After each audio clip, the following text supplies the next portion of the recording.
Magic Treehouse Book Number 8, Blizzard of the Blue Moon, by Mary Pearl Osborne. Chapter 1, The Last Unicorn. The November sky was gray with clouds. Jack sat reading in front of the living room fire. "Who wants hot chocolate?" his dad called from the kitchen. "Me, please," said Jack. The front door burst open, and with a gust of cold wind, Annie rushed inside. "Jack, guess what?" she whispered. "It's back." "How do you know?" said Jack. "I was walking home from the library." Annie paused to catch her breath. "And I saw a flash in the sky above the woods. The last time that happened." Before she could finish the sentence, Jack jumped up. "Dad, Annie and I are going outside for a while," he shouted. "Can the hot chocolate wait till we get back?" "Sure, have fun," your dad called from the kitchen. "I have to get my pack," Jack said to Annie. "Meet you on the porch." "Don't forget the rain book," said Annie. Annie slipped outside and Jack ran up to his room. He grabbed his backpack and checked to make sure the book of magic rhymes was inside. Good. There it was.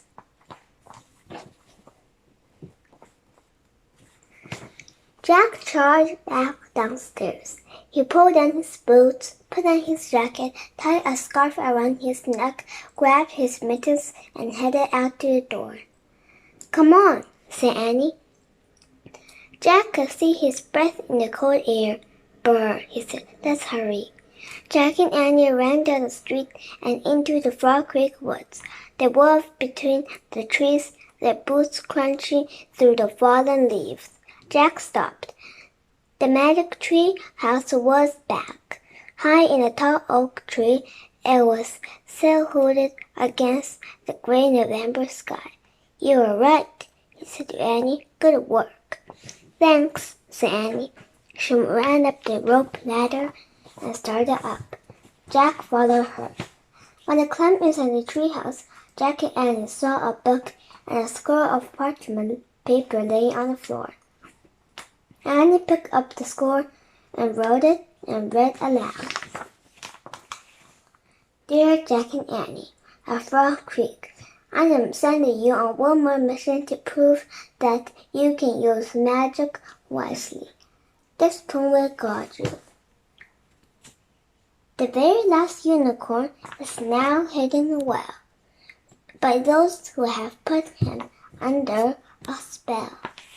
For centuries, 4 decades, from the afternoon at the end of November, before the blue moon, he will wake once more and be free to go home.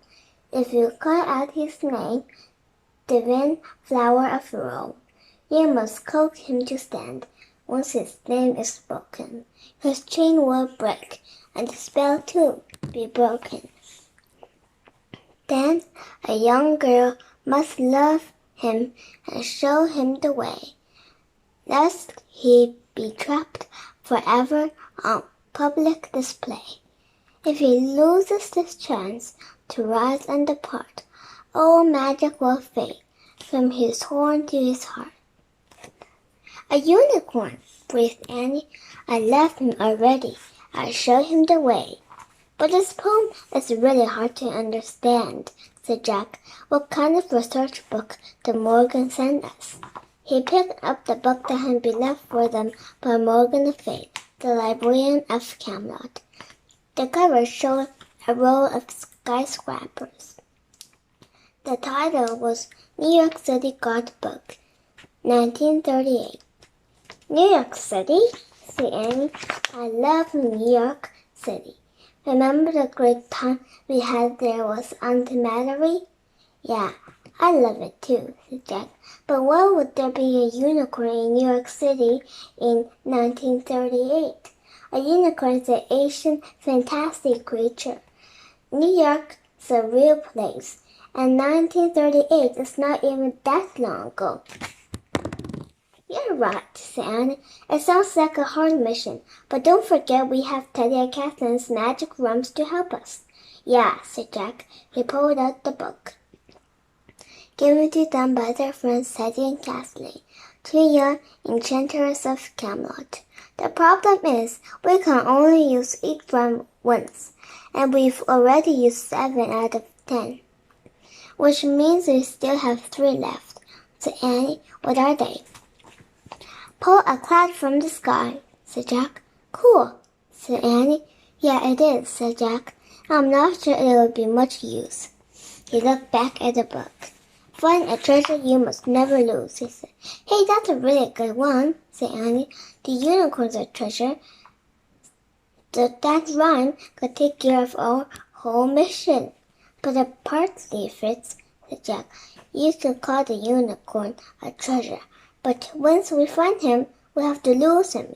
He has to go back home. All right, said Annie. What else? Your favorite, said Jack. Turn into ducks. Annie laughed. I can't wait to use that one, she said. I hope you never use that one, said Jack. He didn't want to waddle around and quack like a duck. These leftover rhymes don't seem very helpful to me. Well, let's just wait and see, said Annie. But now she held up Morgan's research book and smiled. Jack nodded. New York City, here we come, he said. He pointed at the book's cover. I wish we could go there. The wind started to blow. The treehouse started to spin. It spun faster and faster. Then everything was still, absolutely still.